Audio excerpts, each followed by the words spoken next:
Hello students, इस video में हम क्लास 10th का मैथ्स एक्सरसाइज 5.2 अर्थमेटिक प्रोग्रेशन इसका बच्चों हम क्वेश्चन नंबर शुरू करेंगे 8।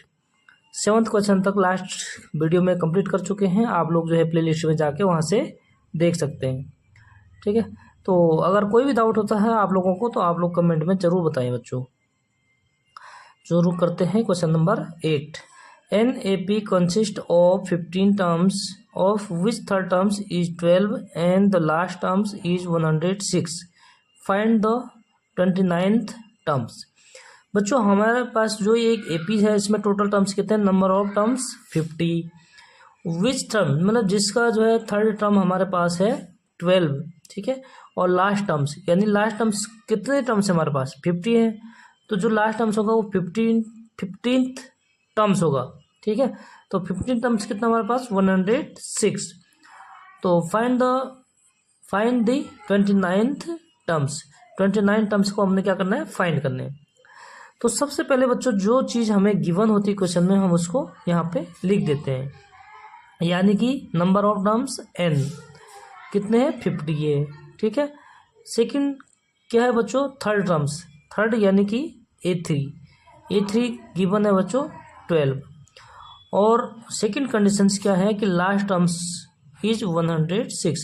तो जो लास्ट टर्म्स होगा बच्चों हमारे AP में टोटल टर्म्स कितने 50 हैं, तो लास्ट टर्म्स कौन सा होगा 50 वाला होगा। ठीक है, यानी A50 इज इक्वल टू कितने हैं 106।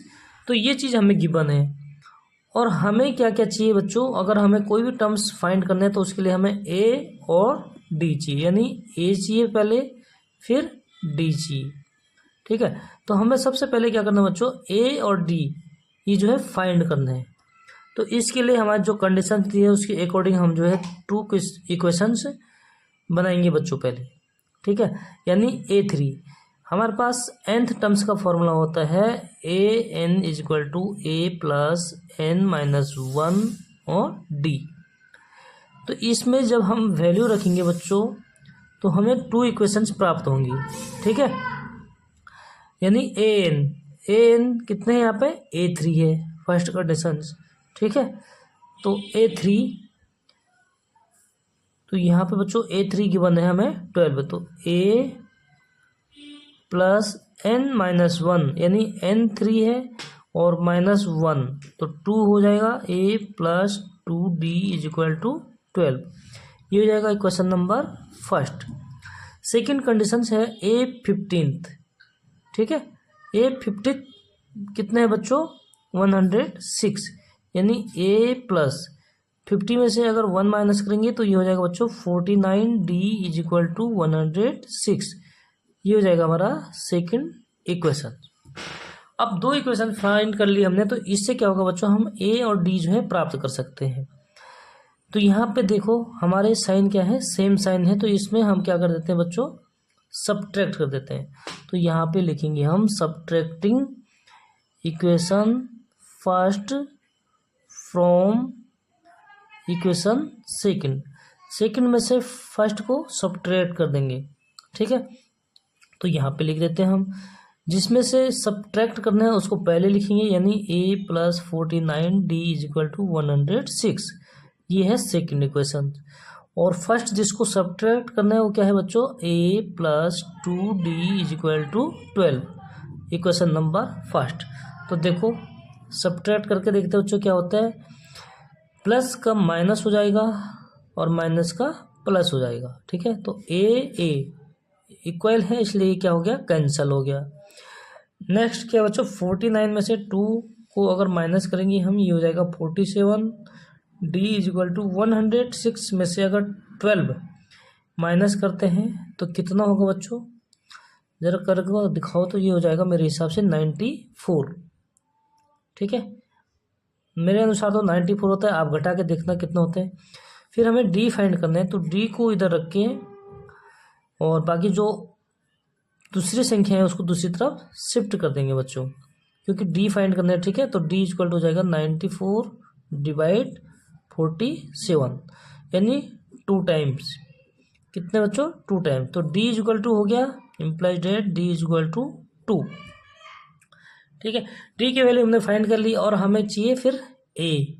तो ए को फाइंड करने के लिए क्या करेंगे, हम डी की वैल्यू को किसी भी एक इक्वेशन में पुट कर देते हैं। तो D is equal to 2 put D is equal to 2 in equation first में ही रख देंगे, क्योंकि फर्स्ट में क्या है बच्चों, हमारे जो कोफिशिएंट हैं वो छोटे छोटे हैं। ठीक है, तो उससे क्या होता है, इजीली हम सॉल्व कर सकते हैं। तो डी इज इक्वल टू 2 जो है इक्वेशन 1 में पुट कर देते हैं। इक्वेशन 1 क्या है बच्चों हमारे पास, a प्लस 2 और d है मल्टीप्लाई में, तो d की वैल्यू आई 2 इज इक्वल टू 12। इसको सिंप्लीफाई करेंगे बच्चों, तो ये हो जाएगा a plus 4 is equal to 12, 2 2 जा 4।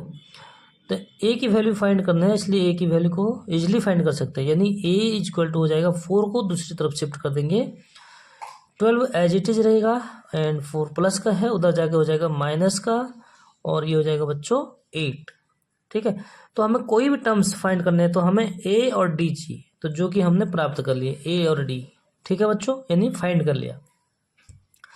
और क्वेश्चन में क्या पूछा गया कि फाइंड द 29th टर्म्स, तो 29 टर्म्स यानी a29, ये क्या करना है, हमने फाइंड करना है। तो इसके लिए फॉर्मूला क्या है बच्चों, a कितने हमारे पास 8 29th टर्म्स। ठीक है, उसके लिए फॉर्मूला रख दिया a29 इज इक्वल टू 8, यानी a प्लस n कितना 29 माइनस 1 और मल्टीप्लाई में क्या है बच्चों d, तो d कितना फाइंड किया था 2 से मल्टीप्लाई कर देंगे इज इक्वल टू 8 और प्लस 29 में से 1 को माइनस कर देते हैं, तो ये हो जाता है 28 और मल्टीप्लाई में है बच्चों 2। ठीक है, तो 8 प्लस 29 28 2 जो होता है हमारा 56, और 56 में 8 को प्लस कर देंगे, सम कर देते हैं, तो बच्चों ये हो जाएगा हमारा 64। ठीक है, तो जो 29th टर्म्स फाइंड किया बच्चों कितने हैं हमारा 64। तो आप एक लाइन में आंसर लिख सकते हैं कि so therefore 29th terms of AP is 64। ठीक है बच्चों, तो ये हो जाएगा हमारा आंसर। इसी के साथ क्वेश्चन नंबर 8 हो जाता है कंप्लीट। आगे शुरू करेंगे बच्चों क्वेश्चन नंबर 9, तो इसको पढ़ लेते हैं पहले क्या है। If the third and the 9 terms of NAP are 4 and -8 respectively, मतलब जो थर्ड और 9th क्रमशः है। ठीक है, थर्ड टर्म्स कितना हो जाएगा इसके अकॉर्डिंग 4 एंड जो 9th टर्म्स है बच्चों हो जाएगा -8, यानी 2 कंडीशंस गिवन है। यहाँ तक तो समझ गए बच्चों आप। तो which term of this AP is 0, तो इस AP जो हमारा ये अर्थमेटिक प्रोग्रेशन है, इसका कौन सा टर्म हमारा 0 होगा ये फाइंड करना है। तो सपोज बच्चों हमें अभी पता नहीं कि कौन सा टर्म्स है, तो हम उसको n टर्म्स, ठीक है, क्या उसको लेट करेंगे कि लेट n टर्म्स हमारा 0 होगा।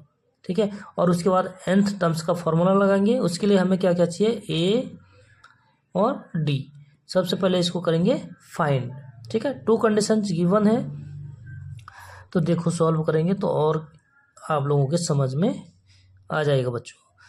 ठीक है, सबसे पहले a d फाइंड करने हैं, और क्वेश्चंस के अकॉर्डिंग क्या है बच्चों थर्ड टर्म, तो थर्ड टर्म यानी क्या होता है a प्लस 2d।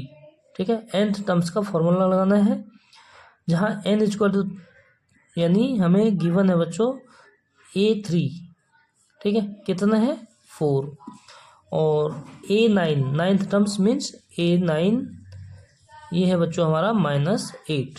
ठीक है, तो थर्ड टर्म्स 4, ये हो जाएगा equation number first. Second condition क्या है बच्चों 9th टर्म्स, यानी 9 टर्म्स क्या होता है a प्लस 9 n है 9 minus 1 d is equal to a9 यानी -8। इसको थोड़ा सा सिंप्लीफाई कर लेंगे बच्चों, तो a प्लस 9 में से 1 माइनस कर देंगे, ये हो जाएगा 8d is equal to -8, equation number second. ठीक है, तो देखो जब हमारे पास दो इक्वेशन होती बच्चों, यहाँ पे हमें क्या करना होता है, इसको ए और डी, ठीक है, हम देखेंगे कौन सी वेरिएबल्स की जो कोफिशिएंट इक्वल हैं उसको कैंसिल कर देते हैं। कैंसिल करने के लिए सम करना पड़ेगा या माइनस करना पड़ेगा, ठीक है, सब्ट्रैक्टिंग करना पड़ेगा। तो उसके लिए क्या करेंगे बच्चों, हम देखेंगे साइन कैसी, तो सेम साइन में क्या करना पड़ता है, सब्ट्रैक्टिंग। तो बच्चों हम लिखेंगे सब्ट्रैक्टिंग इक्वेशंस, ठीक है, 1 फ्रॉम इक्वेशन 2, यानी इक्वेशन 2 में से हम क्या करेंगे, इक्वेशन 1 को सब्ट्रैक्ट कर देंगे बच्चों। तो यहाँ पे लिख देते हैं उसके अकॉर्डिंग, यानी इक्वेशन 2 क्या है हमारे पास, a + 8d = -8, और फर्स्ट इक्वेशन है बच्चों a + 2d = 4। सब्ट्रैक्टिंग करेंगे तो क्या होता है कि साइन चेंज हो जाएंगे बच्चों, माइनस माइनस और माइनस, तो a से a हो जाता है कैंसिल क्योंकि इक्वल है और अपोजिट साइन है, ठीक है। नेक्स्ट क्या बच्चों, 8d में से हम माइनस करेंगे 2d, तो ये हो जाएगा 6d = और देखो बच्चों जो ये हमारे हैं ये क्या है, सेम साइन है, तो सेम साइन में क्या कर देते हैं, हम सम कर देते हैं, यानी माइनस माइनस को सम करते हैं तो माइनस होगा, और 8 और 4 कितना होगा बच्चों, 12। डी की वैल्यू फाइंड करेंगे तो d = हो जाएगा -12 एज इट इज, डिवाइड में आ जाएगा 6, क्योंकि इधर मल्टीप्लाई में है तो उधर 6 हो जाएगा डिवाइड, 6 2 जो होता है 12, यानी -2। डी की वैल्यू आएगी बच्चों -2। और क्या चाहिए हमें,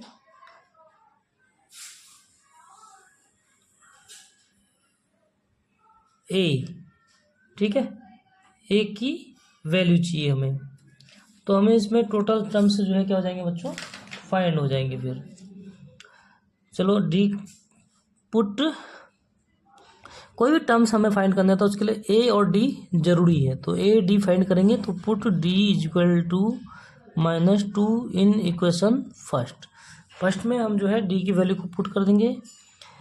फर्स्ट है बच्चों हमारे पास a + 2 और d है -2 = 4, ठीक है, यानी implies date a plus minus को हो जाएगा -4 = 4, तो a की वैल्यू क्या हो जाएगी बच्चों, माइनस को उधर कर देंगे तो 4 एज इट इज रहेगा, और ये -4 है उधर जाके हो जाएगा +4 यानी 8। तो 8 और d हमने कर दिया बच्चों फाइंड, ठीक है। सपोज 0 हमारा क्या होगा, nth टर्म्स होगा, ठीक है, क्योंकि हमने क्या निकालना है, 0 कौन सा टर्म्स होगा। तो माना कि सपोज हमने लेट कर लिया कि लेट nth टर्म्स इज 0, ठीक है, तो इसके अकॉर्डिंग हम क्या करेंगे, इसकी वैल्यू को पुट कर देंगे बच्चों, यानी nth टर्म्स an, ठीक है, = क्या हो जाएगा बच्चों, a + n-1 और d। यहाँ पे हमें क्या क्या हो गया बच्चों गिवन, एक तो nth टर्म्स कितना है 0, तो इम्प्लाइज डेट 0 = वैल्यू को रख देंगे, a है वो हमारा 8 प्लस, और n हमने क्या करना है, फाइंड करना है, ठीक है, माइनस, क्योंकि अभी हमें नंबर ऑफ टर्म्स मालूम नहीं है कि 0 कौन सा टर्म्स है, ठीक है बच्चों। तो n-1 और d की वैल्यू है -2, ठीक। अब देखिए बच्चों क्या करेंगे हम, इधर 0 है तो 8 को इधर जो है शिफ्ट कर देंगे, तो ये हो जाएगा हमारा n-1 = 8, इधर प्लस है तो उधर जाके हो जाएगा बच्चों -8, और डिवाइड -2, माइनस से माइनस हो जाएगा बच्चों कैंसिल, ठीक है, समझ में आ रहा। देखो यहाँ पे मैं समझा देता हूँ एक बार।